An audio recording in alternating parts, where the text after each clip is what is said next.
ये वर्णमाला का ही आगे का पार्ट है। पिछली वीडियो में हमने वर्णमाला के बारे में पढ़ा था।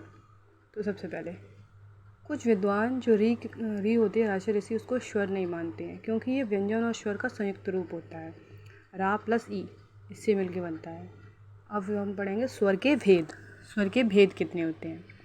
तो स्वर के भेद होते हैं उच्चारण अवधि के आधार पर स्वर होते हैं, जाति के आधार पर स्वर होते हैं, मुख प्रयत्न के आधार पर स्वर होते हैं, जिह्वा स्थान के आधार पर स्वर होते हैं। जिह्वा स्थान यानी अग्र पक्ष में, ये हम आगे की वीडियो में पढ़ेंगे। उच्चारण प्रयत्न के आधार पर होते हैं स्वर। तो आज हम पढ़ेंगे जाति के आधार पर, उच्चारण अवधि के आधार पर।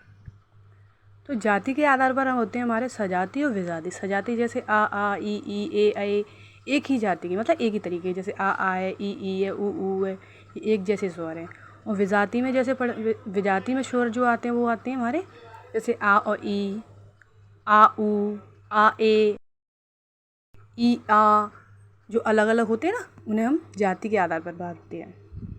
अब हमारे आते हैं उच्चारण अवधि के आधार पर स्वर। तो उच्चारण अवधि के आधार पर हमारे होते हैं 3 तरह के स्वर, हर्ष, दीर्घ और विलुप्त। तो हर्ष स्वर हम उनको कहते हैं जिनके उच्चारण में कम समय लगता है, अतः इसमें एक मात्रा वाले शब्द आते हैं, यानी छोटा आ, छोटा ऊ, छोटी ई, इस तरीके से। और फिर आते हैं हमारे दीर्घ।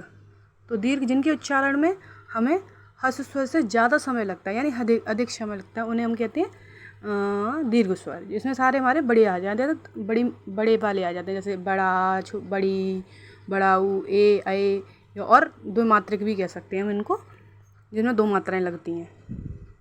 फिर आता है हमारा प्लुप्त स्वर। तो प्लुप्त स्वर हमारे कौन से होते हैं? त्रिमात्रक स्वर कहते हैं ना। इनके उच्चारण में दीर्घ स्वर से भी अधिक समय लगता है, जैसे ओम, ए, लड़के, दू से चिल्लाने पर हम, इस तरह हैं। तो ये हमारे जाति और सजाति के आधार पर है। बस जाति के आधार पर और उच्चारण अवधि के आधार पर